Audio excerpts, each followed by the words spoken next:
بسم اللہ الرحمن الرحیم۔ شروع اللہ کے نام سے جو بڑا مہربان اور نہایت رحم کرنے والا ہے۔ کملی والے آقا صلی اللہ علیہ وآلہ وسلم کے پیارے غلاموں، السلام علیکم۔ حضرت سیدنا عبد القادر جیلانی المعروف حضور سیدنا غوث اعظم رحمۃ اللہ تعالی علیہ کا شمار ان نابغہ روزگار اولیاء اللہ رحمۃ اللہ تعالی علیہ میں ہوتا ہے جن پر بلا شبہ حضور نبی کریم صلی اللہ علیہ وآلہ وسلم کو اپنی امت میں سب سے زیادہ فخر ہے۔ حضور سیدنا غوث اعظم رحمۃ اللہ تعالی علیہ نجیب الطرفین سید ہیں اور آپ رحمۃ اللہ تعالی علیہ کا سلسلہ نسب والد بزرگوار کی طرف سے حضرت سیدنا امام حسن رضی اللہ تعالیٰ عنہ اور والدہ کی طرف سے حضرت سیدنا امام حسین رضی اللہ تعالیٰ عنہ سے جا ملتا ہے۔ حضور سیدنا غوث اعظم رحمۃ اللہ تعالی علیہ سلسلہ عالیہ قادریہ کے بانی بھی ہیں اور آپ رحمۃ اللہ تعالی علیہ اپنی عبادت اور ریاضت میں یکتا و بے مثل تھے۔ آپ رحمۃ اللہ تعالی علیہ نے حضور نبی کریم صلی اللہ علیہ وآلہ وسلم کے فرمان پر واعظ و تلقین کا آغاز کیا اور آپ رحمۃ اللہ تعالی علیہ سے اکتساب فیض کرنے والوں میں انسانوں کے علاوہ جن بھی ہیں۔ حضور سیدنا غوث اعظم رحمۃ اللہ تعالی علیہ نے اپنی زندگی کا بڑا حصہ عبادت و ریاضت میں بسر کیا اور شادی نہیں کی۔ پھر حضور نبی کریم صلی اللہ علیہ وآلہ وسلم نے خواب میں آپ رحمۃ اللہ تعالی علیہ کو شادی کا حکم دیا اور آپ رحمۃ اللہ تعالی علیہ نے شادی کی۔ آپ رحمۃ اللہ تعالی علیہ کی اولاد پاک دنیا کے کئی ممالک میں آباد ہوئی اور دین اسلام کی تبلیغ کا فریضہ انجام دیا۔ حضور سیدنا غوث اعظم رحمۃ اللہ تعالی علیہ کو یہ شرف بھی حاصل ہے کہ آپ رحمۃ اللہ تعالی علیہ پیران پیر ہیں اور آپ رحمۃ اللہ تعالی علیہ کا فرمان ہے کہ تمام اولیاء اللہ کی گردنوں پر میرا قدم ہے۔ آپ رحمۃ اللہ تعالی علیہ کا یہ فرمان بھی ہے کہ میرے سلسلے میں جو بھی داخل ہوگا اللہ عز و جل اسے مرتے وقت توبہ کی توفیق عطا فرمائے گا اور وہ میرے ساتھ جنت میں داخل ہوگا۔ حضور سیدنا غوث اعظم رحمۃ اللہ تعالی علیہ کے فضائل و مناقب بے شمار ہیں۔ امام شریعت و طریقت، غوث الورا، غوث الثقلین، غوث العالمین، امام الاولیاء، محی الدین حضور سیدنا غوث اعظم کا اسم مبارک عبد القادر ہے اور آپ رحمۃ اللہ تعالی علیہ کے والد بزرگوار کا اسم مبارک سید ابو صالح موسیٰ جنگی دوست رحمۃ اللہ تعالی علیہ ہے۔ آپ رحمۃ اللہ تعالی علیہ کی والدہ مالدہ کا اسم مبارک سیدہ ام الخیر امت الجبار رحمۃ اللہ تعالی علیہ ہے۔ آپ رحمۃ اللہ تعالی علیہ حسنی حسینی سید ہیں۔ آپ رحمۃ اللہ تعالی علیہ کا شجرہ نسب والد کی جانب سے یہ ہے: حضور سیدنا غوث اعظم حضرت سیدنا عبد القادر جیلانی رحمۃ اللہ تعالی علیہ بن حضرت سید ابو صالح موسیٰ جنگی دوست بن حضرت سید عبداللہ بن حضرت سید یحییٰ بن حضرت سید داؤد بن حضرت سید موسیٰ ثانی بن حضرت سید عبداللہ بن حضرت سید موسیٰ الجون بن حضرت سید عبداللہ محض بن حضرت سید امام حسن مثنیٰ بن حضرت سیدنا امام حسن بن حضرت سیدنا علی المرتضیٰ رضی اللہ تعالیٰ عنہ۔ آپ کے والد کی جانب سے 12ویں لڑی حضرت علی المرتضیٰ رضی اللہ تعالیٰ عنہ سے جا ملتی ہے۔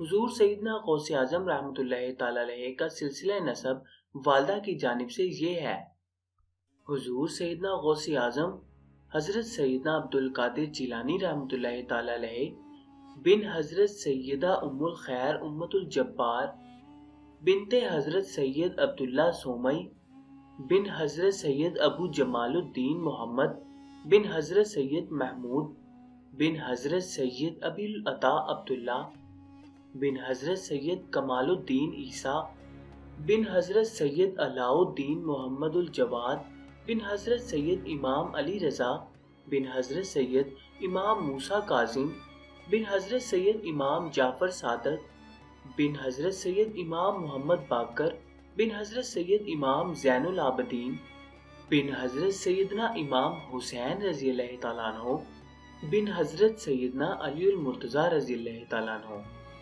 سیدنا غوث اعظم کا سلسلہ نسب والدہ کی جانب سے 15ویں لڑی میں جا کر حضرت علی سے جا ملتا ہے۔ حضور سیدنا غوث اعظم کا خاندان اولیاء اللہ کا خاندان ہے۔ آپ رحمت اللہ تعالی علیہ کے نانا جان، دادا جان، والد ماجد، والدہ ماجدہ، پھوپھی، بھائی، صاحبزادگان سب اولیاء اللہ ہوئے اور تمام حضرات صاحب کشف و کرامت تھے۔ حضور سیدنا غوث اعظم رحمت اللہ تعالی علیہ کی پیدائش 1 رمضان المبارک 470 ہجری میں ہوئی۔ آپ رحمت اللہ تعالی علیہ ابھی کم سن تھے کہ والد بزرگوار حضرت سید ابو صالح موسیٰ جنگی دوست رحمت اللہ تعالی علیہ وصال فرما گئے، اور یوں آپ رحمت اللہ تعالی علیہ بچپن میں ہی سایہ پدری سے محروم ہو گئے۔ آپ رحمت اللہ تعالی علیہ کی تربیت کی ذمہ داری آپ کے نانا حضرت عبداللہ سومئی رحمت اللہ تعالی علیہ کے کندھوں پر آن پڑی، اور انہوں نے آپ رحمت اللہ تعالی علیہ کی تعلیم و تربیت پر خصوصی توجہ دی۔ حضور سیدنا غوث اعظم رحمت اللہ تعالی علیہ کے فرزند حضرت سید عبد الرزاق رحمت اللہ تعالی علیہ کا بیان ہے کہ والد بزرگوار کو بچپن سے ہی کھیل کود سے نفرت تھی، اور آپ رحمت اللہ تعالی علیہ اگر کبھی کھیل کود کا ارادہ کرتے تو ندائے غیبی آتی کہ ہم نے تجھے کھیل کود کے لیے پیدا نہیں کیا، اور یوں آپ رحمت اللہ تعالی علیہ گھبرا کر کھیل کود سے دور ہو جاتے تھے۔ حضور سیدنا غوث اعظم رحمت اللہ تعالی علیہ نے اپنی زندگی کے ابتدائی 17 برس اپنے آبائی شہر جیلان میں ہی گزارے اور وہیں تعلیم حاصل کی۔ بعد ازاں آپ رحمت اللہ تعالی علیہ کے دل میں اعلیٰ تعلیم کا شوق بیدار ہوا، اور آپ رحمت اللہ تعالی علیہ نے اپنی اس خواہش کا اظہار والدہ ماجدہ سے کیا، جنہوں نے آپ رحمت اللہ تعالی علیہ کو بغداد جانے کی اجازت دے دی۔ حضور سیدنا غوث اعظم رحمت اللہ تعالی علیہ بغداد آمد کے بعد حضرت شیخ حماد بن دباس رحمت اللہ تعالی علیہ کی خدمت میں حاضر ہوئے، جن کا شمار نابغہ روزگار اولیاء اللہ رحمت اللہ تعالی علیہ میں ہوتا تھا، اور بغداد کے قرب و جوار میں ان کا شہرہ تھا۔ بغداد کے بے شمار اولیاء نے انہی سے فیض حاصل کیا تھا۔ آپ رحمت اللہ تعالی علیہ کا قیام بغداد شریف کے محلہ مظفریہ میں رہا۔ آپ رحمت اللہ تعالی علیہ تعلیم سے فراغت کے بعد حضرت شیخ حماد بن دباس رحمت اللہ تعالی علیہ کی محفل میں شریک ہو جاتے اور ان سے روحانی فیوز و برکات حاصل کرتے۔ بغداد میں آپ رحمت اللہ تعالی علیہ نے 9 برس تک مختلف علوم پر دسترست حاصل کی، اور اس وقت بغداد میں موجود تمام اکابر علماء اعظام کی صحبتوں سے بھرپور فیض حاصل کیا۔ حضور سیدنا غوث اعظم رحمت اللہ تعالی علیہ حصول علم کے بعد طریقت کی جانب راغب ہوئے۔